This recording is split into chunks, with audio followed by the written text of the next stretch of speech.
नाज़रीन, हम ब्रेक से वापस आ चुके हैं और आप देख रहे हैं हमारा show weekend shine with Anisha. और अब हमारा दूसरा सेगमेंट स्टार्ट हो चुका है, तो थोड़ा सा हमने सोचा कि अब एजुकेशन पे भी बात होनी चाहिए। उसके अलावा थोड़ा सा महंगाई की तरफ भी जाएंगे, क्योंकि हमारे साथ जो हमारे गेस्ट मौजूद हैं वो एजुकेशन के हवाले से तो बहुत अच्छा हम उनसे सवाल भी कर लेते हैं, पर उसके अलावा जो कराची के और मसाइल हैं उस पर भी वो बहुत अच्छे से हमें हमारे सवालों के जवाब देते हैं। हमारे साथ मौजूद है अख्तर अराही साहब, all Pakistan school federation Sindh से उनका ताल्लुक है, और उनको मैं वेलकम करती हूँ अपने शो पे। अस्सलाम वालेकुम। वालेकुम अस्सलाम। कैसे हैं आप? बिल्कुल ठीक। अच्छा, ये बताएं, सबसे पहले तो मेरा ये सवाल है, वो जो एक कंफ्यूजन थी कि बच्चों की पहले जो कोरोना में थी, इतने पेपर्स होंगे, ये नहीं होगा, इतने सब्जेक्ट आएंगे, इतने नहीं आएंगे। अच्छा, अभी भी इतने टाइम गुजरने के बाद भी कुछ बुक्स नहीं आई हैं, उस पर आप क्या कहना चाहेंगे? वो आ चुकी हैं या आने वाली हैं, या वो ऐड होंगी या नहीं होंगी? बच्चे इतनी जल्दी तैयारी कर पाएंगे? देखिए, ज़्यादातर बुक्स की जब बात की जाती है तो सिंध टेक्स्ट बुक बोर्ड की बात हो रही होती है, तो वो तकरीबन 97% 98% बुक्स आ गई हैं। अगर हम 9-10 की बात करें तो ऑलमोस्ट तमाम बुक्स आ चुकी हैं। फर्स्ट ईयर सेकेंड की भी तकरीबन बुक्स आने वाली हैं, उसमें कुछ एक दो बुक्स नहीं अभी तक आई। मगर जहाँ तक 1 क्लास से 8 क्लास तक की बात है, जहाँ पर गवर्नमेंट का कंटेंट पढ़ाया जाता है, टेक्स्ट बुक बोर्ड की किताबें पढ़ाई जाती हैं, वहाँ कुछ बुक्स शॉर्ट थी मैथ्स की या मुख्तलिफ सोशल स्टडीज़, तो वो भी आ गई हैं। तो शॉर्टेज तो है, मगर तकरीबन अब ये है कि नवंबर जो है वो 50% क्या ज़्यादा जा चुका है। नए साल की आमद है और सेशन भी जो है वो तकरीबन जो है 50% कंप्लीट हो चुका है। किताबें मिड ऑफ द सेशन पहुंच चुकी हैं। अब बाकी 6 माह के अंदर जो है वो बच्चों ने पढ़ना है इन किताबों से। और क्योंकि बोर्ड की बात करें तो कंडेंस सिलेबस की पॉलिसी 2020 के एग्ज़ाम में भी होगी, 2022 के एग्ज़ाम में भी होगी। तो उस हिसाब से जो है वो जो है बोर्ड की नोटिफिकेशन जो है वो जारी होगी, उसकी गाइडलाइन जारी होगी। तो उसी तरह से कंडेंस सिलेबस से ही इस साल भी 9 और 10 के एग्ज़ाम्स होंगे। और पैटर्न भी वही होगा, क्योंकि लास्ट ईयर पैटर्न दे दिया गया था कि किस पैटर्न पे जो है एग्ज़ाम्स होंगे। बाकी प्राइवेट पब्लिशर्स का तो हमेशा से बुक्स आ ही जाती हैं, क्योंकि थोड़ा सा डिले हुआ था एनओसी की वजह से। मगर क्योंकि सिंध जो है वो प्री प्राइमरी से के अंदर तो इम्प्लीमेंट सिंगल नेशनल कैरिकुलम को नहीं कर रही थी, तो इसीलिए यहाँ कोई दिक्कत नहीं थी। जहाँ तक इस साल जो है एक तो न्यू स्कीम ऑफ स्टडीज़ की बुक्स आई, जैसा कि आपका सवाल भी बुक्स के साथ रिलेटेड था, उसको एज अ टेस्ट एडिशन के तौर पे पब्लिश किया है। कुछ तो चंद एक तो जो न्यू स्कीम ऑफ स्टडीज़ के लिए हिसाब से, क्योंकि न्यू स्कीम ऑफ स्टडीज़ एक और चीज़ है, वो है कि 9 के अंदर 7 पेपर्स देने हैं और मैट्रिक में भी 7 पेपर्स देने हैं। और उसमें से कुछ पेपर्स मैट्रिक में ले गए हैं, जैसे सिंधी या पाकिस्तानी स्टडी जो है 9 में पढ़ाई जाती थी हमेशा से, तो वो जो है मैट्रिक में ले गए हैं। इस्लामियात उर्दू जो है वो मैट्रिक में पढ़ाई जाती थी, जब 5 पेपर हुआ करते थे, तो वो उन्होंने वो कर दिया। साइंसेस के जितने भी सब्जेक्ट हैं वो पार्ट 1 पार्ट 2 की शक्ल में आए हैं। अच्छा। तो पहले मार्क्स जो है 850 हुआ करते थे, और अब जो बैच जो मैट्रिक का बैच भी पहुंच गया है, ये भी 1100 वाली पॉलिसी पे होगा। तो 1100 मार्क्स जो हैं वो उसके मुताबिक ही वो होगा। तो अल्हम्दुलिल्लाह सिलसिला जारी है। और यह है कि कंटिन्यूटी का फ़ायदा ये हुआ है कि तालीमी इदारों के अंदर वो जो बच्चे जो यूनाइटेड नेशन की फ़िगर्स के मुताबिक 2 करोड़ बच्चा जो आउट ऑफ स्कूल हो गया था, उसमें से कम बेश जो है 1 करोड़ बच्चा लौट आया है। वापस आ गया। अच्छा। लौट आया है। उसमें से कुछ बच्चे तो ऐसे थे कि जो फीसिस की वजह से या कुछ मामलात की वजह से और गैर यकीनी सिचुएशन की वजह से, तो क्या दोबारा स्कूल बंद ना हो जाए, क्योंकि वही बात है, इसका ताल्लुक महंगाई से ही जुड़ता है कि महंगाई इतनी बढ़ गई है कि लोग जो है आटा दाल खरीदने से कासिर हो गए हैं। गोश्त तो कभी कभी खाते हैं वो, और बड़ी मुश्किल पेश अब आती तो है। दाल और सब्जी भी लोग कहते हैं कि खाना मुश्किल हो चुका है, तो जो इसीलिए महंगाई दूसरा का है। सेहत का मामला है। अभी जी। आए दिन वायरल डिजीजेस भी जी। हैं, जैसे कि मौसम की तब्दीली हुई तो बहुत सी ऐसी बीमारियां जो है वो घरों में पहुंची, और जाहिर है कि उसकी वजह से भी उनको हॉस्पिटल में जाना पड़ता है, उस पर भी एक इमरजेंसी एक्सपेंसेस होते हैं। तो जाहिर है कि पेरेंट्स फीस कहाँ से अदा करें। तो अभी भी बहुत से बच्चे ऐसे हैं, ज़्यादातर जो है जो न्यू एडमिशन्स आया करते थे, जो किसी प्री स्कूलिंग में जाते थे, यानी कि 4 साल का 3 साल का बच्चा होता था, अब वो घर बैठे बैठे 5 साल के हो गए, घर बैठे बैठे 6 साल के हो गए। 6 साल ऐसे की। केसेस भी आ रहे हैं कि 7 साल का बच्चा हो गया, पहले ही वो लेट। पावर्टी लाइन से नीचे होने की वजह से तालीमी इदारों में जा नहीं पा रहे थे, और बच्चे 2 साल लेट हो गए। अब उनका बेस बना नहीं, बच्चे खेल रहे थे, बच्चे एक्टिविटीज़ में लग गए या माँ बाप के मोबाइल में गेमें खेलने लग गए। तो अक्सर व बेशतर जो है ना, ये बहुत सी अजीब किस्म की सिचुएशन हो गई है। और इस वक्त बहुत परेशान हैं, आवाम बहुत परेशान है, ख़ासतौर पर मिडिल क्लास जो है वो पावर्टी लाइन से नीचे आती जा रही है। तो तालीम एक बहुत यानी फंडामेंटल राइट है, बहुत इम्पॉर्टेंट है अपने फैमिली के लिए, अपने ख़ानदान के लिए, अपने आने वाली नस्लों के लिए, कि उनको पढ़ाया जाए, उनको ऐसी तालीम दी जाए जो एजुकेशन फॉर द फ्यूचर हो। यानी ऐसी तालीम जो, अगर आज बच्चा मेरा 1 क्लास में आता है, एटलीस्ट अगर वो मैट्रिक करता है तो 30 साल के बाद जो है वो मैट्रिक तक पहुंचेगा। जब वो मैट्रिक तक पहुंचेगा तो जाहिर है कि 2030-31 हो चुके होंगे, ग्रेजुएशन करेगा 2031, 32, 33 हो चुके होंगे। आप अंदाज़ा लगाइए जब वो प्रोफेशनल लाइफ में जाएगा तो उस वक्त दुनिया कितनी चेंज हो चुकी होगी। तो क्या हम बच्चे को स्किल फॉर 21st सेंचुरी दे रहे हैं? क्या हम उनको यानी कि आईटी आ तो गई है, मगर क्या आईटी का मुस्बत इस्तेमाल हम उसको करवाने के लिए कुछ कर रहे हैं? गवर्नमेंट को चाहिए था कि ऐसे स्कूल जो उनके अपने स्कूल से उसमें से स्मार्ट क्लासरूम बनाते हैं, उसके अंदर टेक्नोलॉजी लेके जाते, जो अपने पाकिस्तान की आवाम है, जो इनके गुरबा के मिडिल क्लास के या बच्चे हैं, ताकि आपका अपना एजुकेशन सिस्टम, गवर्नमेंट का पब्लिक स्कूल्स इतने अच्छे हों कि उसके अंदर जो है आप टेक्नोलॉजी लेके जाते, वो गरीब के बच्चे जो है आप गवर्नमेंट स्कूल में चले जाते। तो गवर्नमेंट ये इंतजाम कर ही नहीं पाई, हाल तो आज भी यूं का त्यों है। तो लिहाजा प्राइवेट स्कूल्स जो है बड़े ज़ोर शोर के साथ, बड़ी जदोजहद के साथ, बड़े नए जज्बे के साथ बच्चों को तालीम दे रहे हैं। अल्हम्दुलिल्लाह कंटिन्यूटी इसमें है, हम यही उम्मीद करते हैं कि ये कंटिन्यूटी में रहेगा। और वालिदैन को चाहिए, कुछ भी हो जाए, अगर बीच में कुछ बंद भी हो जाती हैं, जैसे कि विंटर वेकेशंस आ सकती हैं, थोड़ा सा नेक्स्ट ईयर में थोड़ा सा आगे पीछे हो सकता है, मगर वालिदैन को चाहिए कि अब वो रियलाइज कर चुके हैं कि हमें बच्चों को घरों में नहीं बिठाना चाहिए। आपने अपनी मदद आप पढ़ाना है, आप पढ़ाइए ज़रूर, मगर उसके साथ बच्चों का पेट भी भरना है। इससे महंगाई का ताल्लुक जुड़ता है, और महंगाई बहुत है पाकिस्तान में इस वक्त। अगर दुनिया के रेशों से देखें, दुनिया के साथ कंपेयर करें, तो पाकिस्तान जो है ऑलमोस्ट पहले 3-4 कंट्रीज के अंदर आता है जहां पर महंगाई का रेशो ज़्यादा है। अगर हम अपनी उस डेवलपिंग कंट्रीज़ की बात करते हैं, जो डेवलप कंट्रीज़ होते हैं वहाँ पर बहुत सी चीज़ें ऑलरेडी डेवलप्ड होती हैं। अगर वहाँ पर सपोज़ एक चीज़ का रेट बढ़ता है, अगर वहाँ ब्रेड जो है सपोज़ वो $2 की हो जाती है, तो उनकी इनकम भी वैसे होती है। वहाँ पर इनकम भी मिनिमम होती है कि जी $10 उसका, कुछ भी हो जाए उसको $10 पर आवर मिलना है। जब $10 मिलता है, ठीक है, अकॉर्डिंगली वहाँ पर वो सारी चीज़ें होती हैं। वहाँ पर तो कोविड के अंदर दूध तक दहलीज पे पहुंचाया गया, राशन के पैकेट्स सुबह घर पे मिलते थे। आज तक भी उनको जो है, मुझे याद है क्योंकि बहुत से हमारे पाकिस्तानी जो है हमारे रिलेटिव्स, हमारे फ्रेंड्स वहाँ पर मौजूद है बैरूनी ऐसे ममालिक के अंदर जो डेवलप्ड हैं पहले, वहाँ पर गवर्नमेंट ने उनको घर तक बुनियादी ज़रूरियात की चीज़ें फ्री में पहुँचाई है। तो पाकिस्तान में ऐसा निज़ाम मौजूद नहीं है, ऐसा सिस्टम मौजूद नहीं है। यहाँ तो ये है कि हाँ, करप्शन का सिस्टम बहुत स्ट्रॉन्ग है। यहाँ अपने पेट में डालने के लिए सियासतदान या करप्ट जो ब्यूरोक्रेसी है, करप्ट ब्यूरोक्रेसी हो, चाहे पॉलिटिशियंस हो, चाहे जो भी करप्शन के हैं, वो निज़ाम बहुत स्ट्रॉन्ग है। मगर यहाँ पर एज अ सोशल कंट्री या वेलफेयर कंट्री जो है, यहाँ पर आवाम की फैलाव बहबूद के लिए कुछ भी नहीं है। खुद ही हाथ पैर मारने हैं, खुद ही कमाना है, खुद ही भीख मांगनी है। आखिरी एक है कि फलाही इदारों ने जो है दस्तरखान खोल रखे हैं, वहाँ जाइए और खाना खाइए। और आपने देखा है कि अब किसी सिग्नल पे अगर गाड़ी रुकती है तो आपको भीख मांगने वाले कितने लोग नजर आते हैं। मतलब अब तादाद बढ़ चुकी है लोगों की। मैं अब देखती हूँ कि आप एक अगर स्टॉप पे या कहीं खड़े होते हैं तो पहले 1-2 आ जाते थे, पर अब ऐसा लगता है लाइन लगी हुई है, एक आता है एक जाता है। ये गुर्बत क्यों बढ़ रही है? महंगाई की वजह से। जी, पावर्टी जब देखें कम होगी ना, जब किसी के पास खाने के लिए कुछ नहीं होगा, वो छीनेगा। वो कोई रोटी खा रहा है, उससे कहेगा आधी रोटी मुझे दो, बिल्कुल। वो तो रोटी की भी चोरी करेगा, ठीक है। वो किसी से मोबाइल भी छीनेगा, वो किसी की कोई चीज पड़ी है उसको भी उठा के भागेगा। बात यह है कि ये तो हुकूमत वक्त का काम है, ठीक है, कि वो इस तरह के काम इकदाम उठाए। सिर्फ एक बहाना है कि जनाब कोविड से ऐसा होगा, कोविड तो दुनिया में आया था। क्या दुनिया के अंदर जो है उन ममालिक ने अपनी आवाम के लिए कुछ न कुछ तो किया? तो यहाँ पर चाहिए था। यहाँ पर तो चाहे पार्टी, किसी भी पार्टी का कोई भी पॉलिटिशियन हो, कोई भी ब्यूरोक्रेसी हो, कोई भी इदारा हो, जो भी पावरफुल है, वो अपना पेट भरने के चक्कर में है, वो अपना खाने के चक्कर में है। कोशिश करता है कि भाई मुझे मिल जाए। एक क्लर्क भी है एक डिपार्टमेंट के अंदर, उसकी भी यही कोशिश है। एक प्यून भी है, उसकी भी यही कोशिश है। अभी हिलाल और हराम का तो कॉन्सेप्ट खत्म होता जा रहा है, यानी कि कौन सी जायज आमदनी है, कौन सी नाजायज आमदनी है।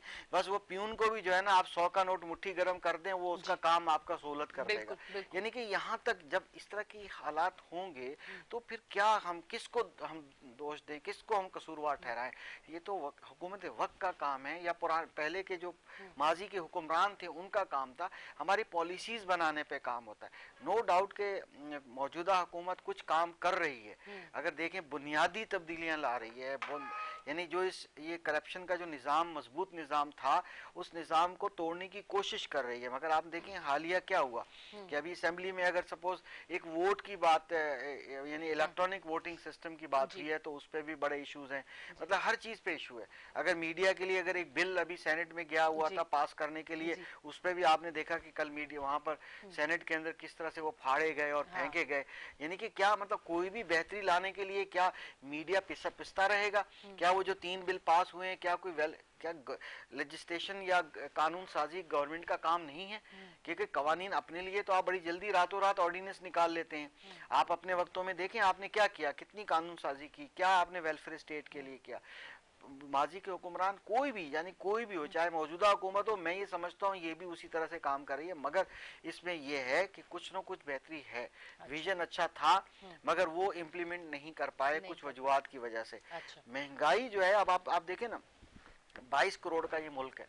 22 करोड़ में 2018 के अंदर 7 करोड़ यानी 30% जो है पॉवर्टी लाइन से नीचे लोग थे, जो 2 वक्त की रोटी मुश्किल से कमाते थे, बिल्कुल पॉवर्टी लाइन से, जिसको लोअर क्लास कहते हैं। मगर अब ये सिचुएशन है, नया डेटा ये अब आ गया है कि 9 करोड़ जो है यानी कि उसमें इजाफा 6, 7, 8, 9, 3 करोड़ का यानी कि 2 करोड़ का इजाफा हो गया इस 2 साल के अंदर। यानी पॉवर्टी लाइन से नीचे हो गया। बजाय आप उससे अंदाजा लगाइए 22 करोड़ का मुल्क है, उसमें से 9 करोड़ का जो अवाम जो है वो जाके दस्तरखान पे रोटी खाए, या वो बेचारी किसी से 100 रुपया मांगे, या सिग्नल पे खड़ी हो जाए जैसे आपने कहा, या कोई भी छोटा मोटा मुश्किल से 2 वक्त भी नहीं। अब 1 वक्त की रोटी की बात आ गई है। पहले मिसाल होती थी 2 वक्त की रोटी, अब 1 वक्त की रोटी है। नाश्ता ये होता है चाय खा ली, कोई एक पापा ले लिया या कुछ ये चीज कर ली, या रात की पड़ी हुई कोई रोटी है उसको पानी लगाया गर्म किया तवे पे। ये तो अवाम जानती है वो बेचारी कैसे पेट भरती है। यानी यहाँ तक है कि रोटी स्मेल कर जाती है, उसको भी लोग बेचारे जो है ना पानी में डबो के जो है खा रहे हैं। तो हालात ये है कि अगर हमारी 9 करोड़ अवाम जो है वो सतह गुर्बत से नीचे चली जाएगी तो आप क्या कर रहे हैं भाई? आप उनके लिए क्या किया आपने? अच्छा, एक चीज और है, एक चीज जो आपने सुना होगा कि 1 तारीख से मतलब 1 से गैस जो है वो टाइम पे मिलेगा। वैसे भी कुछ एरिया में तो खैर है ही नहीं, कराची में बहुत लिमिटेड टाइम के लिए गैस आती है और वो भी बहुत कम आती है। क्योंकि मैं अक्सर लोगों से जब मिलती हूँ तो वो यही कहते हैं कि हमारे एरिया में गैस नहीं आ रही, 6 महीने हो गए नहीं आ रही, कभी आती है तो बहुत हल्की आती है। अब तो प्रॉपर जब कह दिया जाएगा कि एक टाइम है, 2 घंटे सुबह या 2 घंटे दिन को या 2 घंटे शाम को, तो आप मुझे ये बताएं कि कोई अगर मेहमान आ जाता है या कभी तबीयत खराब होती है, हमारे औरतों का ये होता है कि चलो अभी नहीं, शाम को बना लूंगी खाना या सुबह बना लूंगी, मतलब आप तो और आवाम को परेशान करने वाली बात है ना कि गैस ही अब आप टाइम पे देंगे। देखिए पॉलिसीज हमारे मुल्क में थिंक टैंक नहीं है। असल में देखा जाए दुनिया भर में जिन कौमों ने तरक्की की है वहां पर थिंक टैंक्स बने हुए हैं। वो 100 साल 200 साल का प्रोग्राम वहां करते हैं, वहाँ एक्सपर्ट्स बैठते हैं। वो जो ओल्ड इज गोल्ड, जो वहाँ जो पीएचडी होते हैं या रिसर्च होती है, चाहे वो 70 साल के, बाज ममालिक में 80 साल का बंदा किसी फील्ड में उसकी इजादात थी या कोई बहुत एक्सपर्टीज थी, वो वहां पर बैठा हुआ है थिंक टैंक के अंदर। हमारे मुल्क में थिंक टैंक नहीं है। एक आए जनाब सीएनजी इंट्रोड्यूस कर दी। भैया हमारे मुल्क में गैसेस, नेचुरल जो गैसेस हैं उसके जखायर कितने हैं? आप एक प्लानिंग कर रहे हो, आपने गाड़ियां सीएनजी की किट लगाई जा रही है, गाड़ियों में दबा के सीएनजी यूज हो रही है। भाई कुछ चंद साल के बाद क्या हुआ कि सारा कुछ जमीन बोस हो गया। यानी आपको अपने वसाइल का पता नहीं है, आपको प्लानिंग का पता नहीं है। आप बैठ के जो है ना यानी जो आता है वो अपना एक एजेंडा लेके आ जाता है। यानी कि कुछ साल बाद गैस खत्म हो जाएगी। यानी देखिए कहने का मकसद है कि शॉर्ट टर्म डिसीजंस होते हैं। आज कोई चीज आ गया उसका एक कोई ना कोई शॉर्टकट सोल्यूशन निकाल लेंगे, बल्कि वो भी वो निकालेंगे सोल्यूशन जो यानी कि पब्लिसिटी के लिए होगा। एक बयान आ जाएगा जी ये कर दिया, ये कर देंगे, हम ये कर देंगे, उसकी कुछ भी रिसर्च नहीं होती। मेरा कहने का मकसद था गैस इस मुल्क में जब गैस की डोमेस्टिक यूज के लिए था तो क्यों गाड़ियों को कन्वर्ट किया गया? क्यों इतना हमारा गैस के जखायर जो जेरे जमीन मौजूद थे क्यों उसका बेड़ा गर्क किया गया? तो इस तरह से मेरा जो मैंने निशानदेही की है बेसिकली प्लानिंग की तरफ की है कि हमारे प्लानिंग के फुकदान हैं, अब सिस्टम का फुकदान है। अब अगर टाउन प्लानिंग की बात करें, अब बेहंगम बिल्डिंग्स बनी हुई हैं, ये ज्यादातर गैसेज जहाँ पर ओवर पॉपुलेटेड घर बने हुए हैं, वहाँ ज्यादा फैमिलीज रहती हैं, मल्टीपल फ्लैट्स हैं, वहां पर इस तरह की चीजें ज्यादा आ रही हैं। इस वक्त जो साफ सुथरे जो एरियाज हैं वहां पर लोड शेडिंग कराची में भी नहीं है इस वक्त, लोड शेडिंग वहां पर है। फिर दूसरी बात है कि गैस की लोड शेडिंग, एक पाइप है उसके अंदर गैस जा रही है, अब गैस के लाइन लॉसेस कितने होंगे। अब बिजली तो नहीं है कि करंट आया और मिली सेकंड के अंदर आगे चला गया, लाइन लॉस नहीं है उसमें, मगर गैस के अंदर अगर पाइप के अंदर एयर खत्म हो जाती है, उसका वैक्यूम जो है क्रिएट हो जाता है या किसी जगह पर, तो उसके बाद जब आप दोबारा गैस छोड़ते हैं तो जाहिर है वो गैस प्रॉपर आएगी नहीं। तो लाइन लॉसेस यानी कि गैस कंपनीज के वहां भी हमारा जो है ना जाया होता है। तो ये totally failure of policies, plannings, यानी इदारे काम कर नहीं पाते। इदारे कैसे करेंगे, हर चीज का एक रूट कॉज होता है, फिर नीचे नीचे जाएं तो उसकी ये खामियां होती हैं 100 किस्म की। जैसे मिसाल के तौर पे मौजूदा हुकूमत कहती है जी ये यहाँ पर मिला हमें विरसे में, ये खराब था, वो खराब था, वो कहते थे ये खराब था, वो खराब था। हर किसी को विरसे में जो है ना ये चीजें ऐसी मिलती हैं। मुझे ये समझ नहीं आता, जब इतनी चीजें खराब है और फिर आप आके हमें खामियां गिनाते, तो आप आया ना करो ना, आप आओ ही नहीं, अवाम परेशान हो। मतलब ये मैं सच कह रही हूँ, एक आम अवाम की मैं आवाज यहाँ तक पहुंचा रही हूँ, क्योंकि इस टाइम मैं लोगों से जब मिलती हूँ, मैं बात करती हूँ, तो वो उन लोगों का ये कहना है कि जब मुल्क इतना खसारे में था ना आए। मगर मैं एक बात का भी आपने इस पे क्या कहते हैं? नहीं, ये तो सारी ये मैं लोगों की बात कर रही हूँ, इसका कोई कमेंट नहीं है। मैं देखिए पता ये है कि इस मुल्क में क्या करेंगे आप, कौन आएगा, क्या क्या समझते हैं, क्या डिक्टेटर आ जाए, क्या डिक्टेटर भी सही करके गए थे। तो देखिए कोई कुछ हमारे पास सोल्यूशन नहीं है। बहुत उम्मीदें थी इस बार, जो इस तरह की मोटिवेशनल स्पीचेस देखें इमरान खान साहब ने की, उनके विजन पे हमें कोई शक नहीं है। वो काबिल आदमी है, ईमानदार आदमी है। ठीक है, उस ईमानदारी के नीचे जो उनके इलेक्टेबल लिए गए, जो टीम उन्होंने बनाई, उस टीम के अंदर कुछ लोग ऐसे आ गए, वक्त की जरूरत थी या जो भी मामला था वहाँ उनसे मामलात नहीं संभले, या दानिस्ता या गैर दानिस्ता समझ ले कि उन्होंने ये मामलात किए। मगर बात यह है कि हम तस्वीर का दूसरा रुख कभी नहीं देखते, हम अपने आप को कभी नहीं देखते। हमें ये क्या हम कफायतशार हैं, क्या हम घर के अंदर जो है चूल्हा जलता हुआ छोड़ नहीं देते। ठीक है कि जी माचिस की एक तीली लगानी है, तो हम कौन लगाएगा, कौन जलाएगा, चलो कम कर दो। अरे भाई आपको क्या अपने ज़खायर, इस मुल्क के जो ज़खायर हैं उसका इस्तेमाल करना आता है? क्या इलेक्ट्रिसिटी का आप देखें अननेसेसरी लाइट जलती है। दुनिया में ऐसे ममालिक हैं जो डेवलपिंग कंट्रीज हैं और वहाँ यकीन करें बिजनेस सब होता है सूरज की रोशनी में। वहाँ सुबह सवेरे मार्केट्स खुलती हैं, शॉपिंग सेंटर्स खुलते हैं और मगरिब के टाइम पे सब बंद हो जाता है। वहाँ पर लाइट की जरूरत नहीं पड़ती, यानी कि वो अपने नेचुरल रिसोर्सेज का इस्तेमाल करते हैं। हमने रोशनदान बंद कर दिए। हमारे पास कुदरती पहले जमाना होता था दिन में लाइट की जरूरत नहीं है, रोशनदान का नाम से पता चलता है रोशनदान, यानी ऐसी विंडो ऊपर घर के कमरे के अंदर जहाँ से रोशनी आए और रिवर्स में उसमें से जो कार्बन डाइऑक्साइड या कोई ऐसी गैसेस जो कमरे में हम होती हैं वो निकले और ऑक्सीजन का जो है वहाँ ज्यादा आए। तो क्या हमारे घर में रोशनदान है, या क्या हम लोग ऐसा करते हैं कि एक लाइट जली हुई उसको बंद कर दें? हमें भी तो कफायतशारी करनी है ना। अगर हम खुद बचत नहीं करते, हमारे अवाम के अंदर ये आदत नहीं है, हम जब एक इंफरादी तौर पे अपने आप को तब्दील करेंगे, चेंज करेंगे, तो इकाई से बात बनती है आगे। हम एक फैमिली का एक सरबराह अगर कहता है, बड़ा बुजुर्ग कहता है कि बेटा लाइट बंद कर दो, बच्चे नहीं करते, ठीक है, माइंड कर जाते हैं। फिर हमारी जो भाभियां हैं वो नाराज हो जाती हैं, बच्चे को बार बार पे टोका जाता है। अच्छा, कई हमारी जो भाभियां हैं वो ज्यादा जो, यानी कि भाभी इसलिए कह रहा हूँ कि वो सरप्रस्त हमेशा मैरिड ही होगी ना, बच्चे तो उसी के ही होंगे ना, तो जाहिर है मैरिड होंगी तो हमारी भाभी हैं। तो वहाँ कई खवातीन बहुत एहतियात करती हैं चीजों का, क्योंकि वो बजट चलानी होती है। वहाँ मर्द हजरात जो है वो कहते हैं भाई ये हमारा काम नहीं है, भाई आप जानो आपका काम जाने, भाई मर्द हजरात भी बंद कर सकते हैं। तो आजकल के जो बच्चे हैं उनको चाहिए कि वो इस तरह से देखें, कफायतशारी करें। हमें तरबियत का एहतमाम शुरू से करना है। अगर हम नहीं करेंगे तो जाहिर है हम अपने वसाइल का ज़ियान करेंगे, नुकसान करेंगे, तो कल को हम ही परेशान होंगे। खाना घर में पका होता है, बाहर से ऑर्डर कर रहे होते हैं। ऐसे बहुत से जिनके पास 2 रुपए आते हैं वो बाहर से ऑर्डर कर, आज पिज्जा खाना है, अच्छा बाहर से ले आता हूँ, भाई घर में अगर पका बिल्कुल हुआ है वो ठीक तो है, खाइए। तो बिल्कुल ठीक लिहाजा है। कफायत शारी कीजिए, तरबियत का एहतमाम कीजिए और बचाइए। आज आप बचाएंगे आपके लिए काम आएगा, कल को इन्हीं बच्चों को काम आएगा। किसी गल्ले में डाल दीजिए, किसी सेविंग जगह पर बिल्कुल डाल दीजिए, इन्वेस्ट कर दीजिए ताकि मुश्किल वक्त में आपको काम आए। बिल्कुल जी, बहुत बहुत शुक्रिया। शो का टाइम खत्म हो चुका है, आपका बहुत बहुत शुक्रिया। और मैंने कोशिश की एक सवाल करूं फिर आपको बोलने दूं ताकि आप अच्छी तरह जवाब दे सके। बहुत बहुत शुक्रिया जी। नाज़रीन, आप हमारा शो देख रहे थे वीकेंड शाइन विद एनिशा।